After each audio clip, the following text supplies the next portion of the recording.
Du hast den Weg zu meinem Kanal gefunden und damit begrüße ich dich herzlich hier zu meinem Portfolio-Update, einer neuen Reihe, die ich hier starten möchte auf meinem Kanal.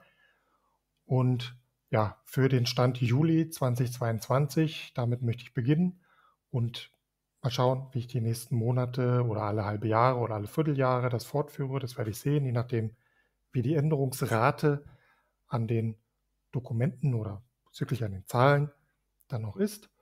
Worum geht es mir heute? Ein Überblick über das, was ich euch zeigen möchte.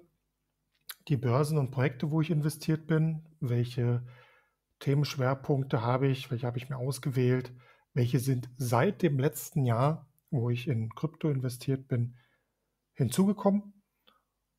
Dann das in Verhältnis setzen mit dem Gesamtportfolio, nochmal 2, 3 Folien dazu. Folien klingt immer so groß, ist eigentlich nur eine Übersicht, ein Tortendiagramm. Und dann einen kleinen Ausblick geben, was ich mir so vorstelle und wie es mir aktuell damit geht.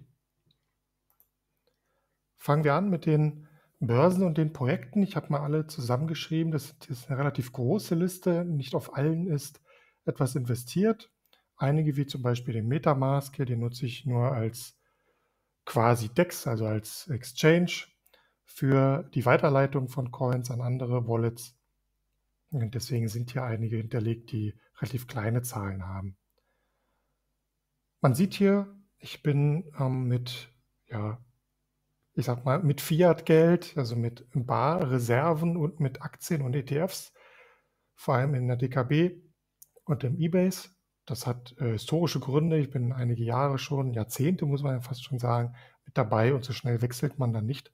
Die wachsen halt da mit, beziehungsweise werden auch weniger im Laufe der Jahre. Bitpanda ist hinzugekommen.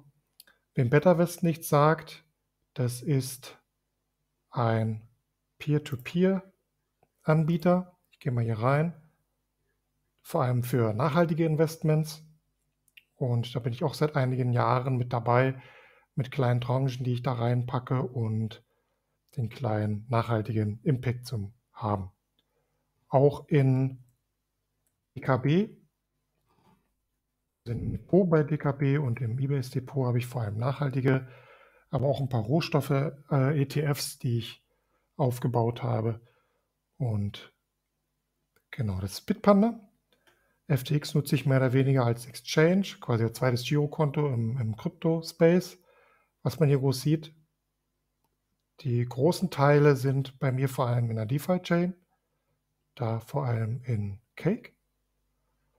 Dann habe ich hier mein eBase-Depot, habe ich bereits erwähnt. Und noch ein großer Punkt ist mein Ledger. Was habe ich auf dem Ledger? Vor allem die Sachen, die ich längerfristig halten möchte, also HODLn, sind vor allem die großen Bitcoin und Ethereum. Und eine dritte Wallet, die ich da drauf habe auf meinem Ledger, da geht es dann eher um Quamfi. Das heißt, alles was rund um Quant, WXV, ALBT, Veracity, diverse Coins, auch viele kleinere, die sammle ich dort und mit der Absicht, sie länger zu halten.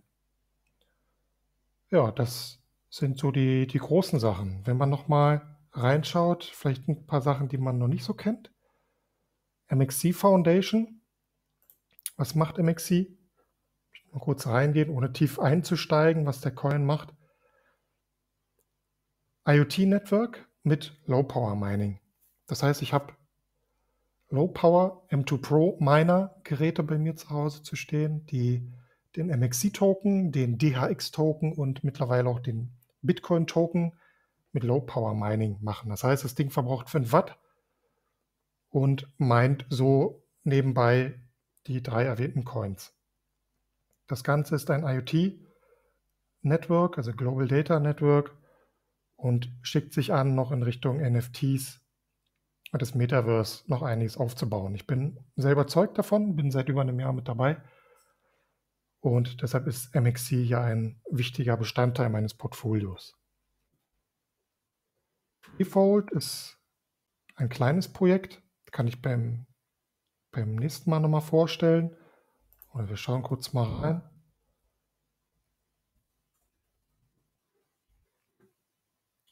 Internet, Peer-to-Peer Netzwerk. Da steht also bei mir auch ein Three-Node zu Hause, der quasi die Infrastruktur bereitstellt und Storage, CPU und dergleichen bereitstellt und dafür entlohnt wird. Das ist ein kleines Projekt noch. TFT ist der Tokenhändler und wird sich vermutlich auch erstmal in dem Bereich bewegen. Damit werde ich wahrscheinlich jetzt nicht so groß aufbauen die nächste Zeit.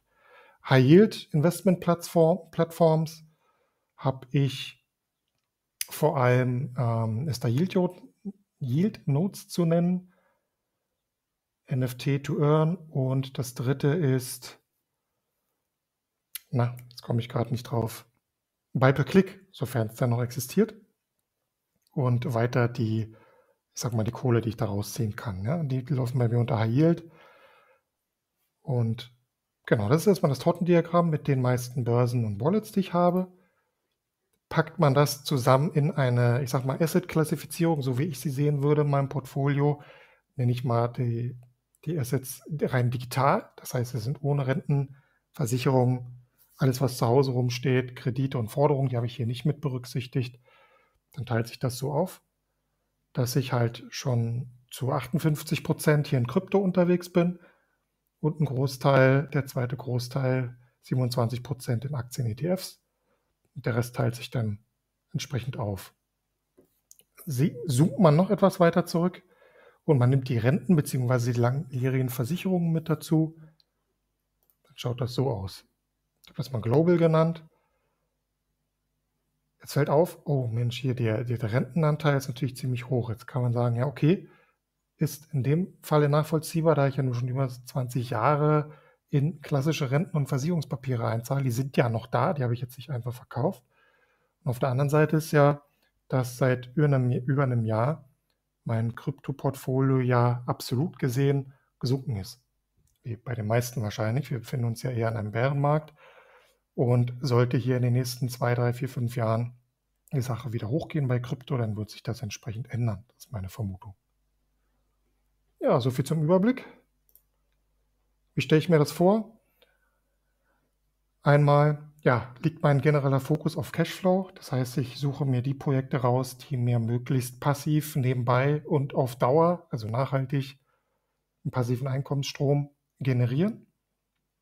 Da sind vor allem Cake DeFi zu nennen, aus der DeFi-Chain. Dann auch die High-Yield-Plattformen, aus denen ich hier monatlich was rausziehe und auch das MXC. Ja, die Miner machen da schon einiges Geld pro Monat, die dort reinkommen durch Low-Power-Mining. Wie stelle ich mir das langfristig, mittelfristig vor? Ich habe ziemlich viele Sachen ausprobiert in Krypto, deshalb ist es noch relativ krautig, ist mal sozusagen. Sehr viele Coins, die ich so wahrscheinlich in den nächsten 2, 3 Jahren nicht mehr halten werde. Die werde ich reduzieren. Wenn sie sich jetzt nicht von alleine reduzieren am Bärenmarkt, werde ich dann aufräumen. Vielleicht kommt irgendwann mal der Fokus auf maximal 10 Projekte, 10 Coins. Mal schauen. Das ist noch ein weiter Weg. Das wäre aber so die Idee. Den YouTube-Kanal, wo ihr gerade drauf seid, den habe ich jetzt vor ein paar Jahren angefangen und jetzt einfach mal wieder reaktiviert. Den möchte ich gerne ausbauen. Mal schauen, wie ich mich da ausprobieren kann. Ja klar, und dann stehen natürlich die Steuererklärungen an, noch für letztes Jahr. Zum ersten Mal dann auch mit Cointracking. Die Software nutze ich.